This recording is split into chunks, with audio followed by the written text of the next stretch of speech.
नमस्कार दोस्तों, स्वागत है आपका। बात करें और राजस्थान में अभी चर्चा में है मुख्यमंत्री जो है बीजेपी ने घोषित नहीं किया, लेकिन बहुत कुछ बड़ा होने वाला है राजस्थान में। आज की खबरें आपने देखी होगी। ऐसे तो अपने सर से ताज वसुंधरा राजे जाने नहीं देने वाली, फिर वो करेगी क्या? देखिएगा, एक चांस अगर मुख्यमंत्री वसुंधरा को बनाया नहीं गया और वो बगावत पर उतरी तो क्या हो सकता है, उसकी बात करेंगे। क्या हो सकता है, होने में बहुत कुछ होगा। अगर मुख्यमंत्री जो बनना चाहती है वसुंधरा और कुछ करना चाहेगी तो क्या होगा, बात करते हैं। चलिएगा, इसमें बात करें। अगर मुख्यमंत्री बगावत करती, यानी कि वसुंधरा राजे बगावत करती है मुख्यमंत्री बनने के लिए या फिर अपना वर्चस्व दिखाने के लिए, तो देखिएगा, आज भी जैसे कि आज दिन भर खबरें आई थी कि उनके जो बेटे हैं दुष्यंत सिंह, इन्होंने जो है एक रेस्टोरेंट में, एक होटल में बीजेपी के कई विधायकों को रोक रखा है, यानी बाड़ेबंदी इसने शुरू कर दी है। तो बात करें, लेकिन वसुंधरा दिल्ली में है, ठीक है। अब इस बीच में क्या चल रहा है इनके बीच में, वसुंधरा वेट कर रही है कि आप सीएम का चेहरा अनाउंसमेंट करें, हो सकता है यही हो, ठीक है। अब अगर वसुंधरा को सीएम नहीं बनाया गया तो वसुंधरा का अस्तित्व खत्म हो जाएगा, इसका करियर यहाँ से फिनिश समझें, इसकी राजनीति यहाँ से फिनिश समझें।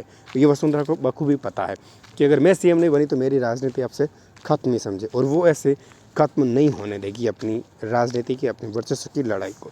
तो वो क्या करने वाली, देखो, बात करें, मान के चले वसुंधरा के पास अगर 50 विधायक भी है और 69 कांग्रेस के हैं, 69 में से अगर 60 भी आते हैं, ठीक है, और 50 से ये भी आते हैं, तो आज क्या चाहिए, बहुमत 100 चाहिए, ठीक है। तो यहाँ से अगर 60 ये आते हैं, 40 ये आते हैं, तो भी 100 हो जाते हैं, बाकी के निर्दलीय भी तो है।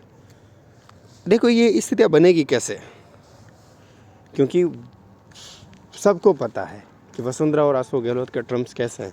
अशोक गहलोत की सरकार को वसुंधरा ने बचाया था, सबको याद है। उस वक्त भी आला कमान से भिड़ गई थी, डरी नहीं थी। तो अब तो सीधी सी बात है, अपने वर्चस्व की लड़ाई के लिए डरने वाली तो ये डेफिनेटली नहीं है, ये बात मान के चलेगा।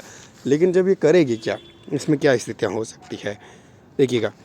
होना क्या, अगर इसके पास 40 ही विधायक हैं, अगर वो 40 को इस्तीफा दिलवा दें तो बहुमत इसका चला जाएगा, बीजेपी का, कांग्रेस का बहुमत रहेगा।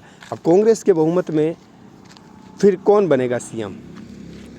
वसुंधरा खुद बन सकती है, या डिप्टी सीएम अशोक गहलोत बन सकते हैं, ठीक है, या खुद गहलोत नहीं बने तो भी इनको बना सकते हैं, ठीक है, कुछ भी हो सकता है। क्योंकि 40 जब दे देंगे तो बहुमत का आंकड़ा कम हो जाए, क्योंकि फिर 40 निकालेंगे तो फिर 160 के आसपास जो है, 60 में से जो बहुमत रहेगा, यानी कि 81 जिनके पास सीटें होगी वो बहुमत में आ जाएगा।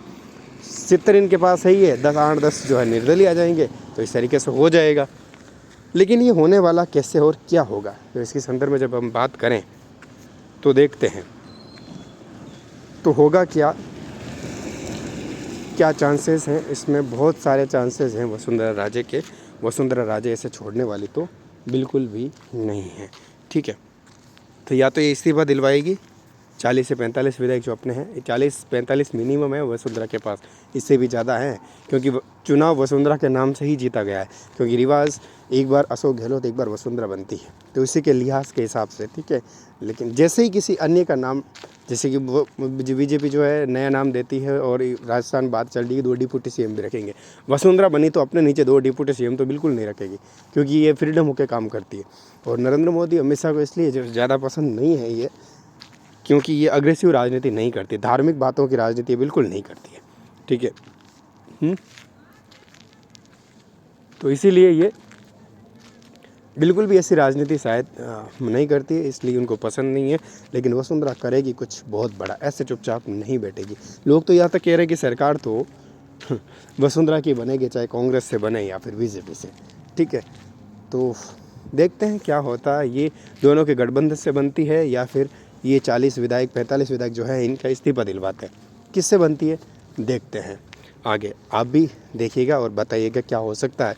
क्या आप मेरी बातों से सहमत है, ज़रूर बताइए कमेंट बॉक्स में। चैनल को आप सब्सक्राइब कर लीजिएगा। नमस्कार।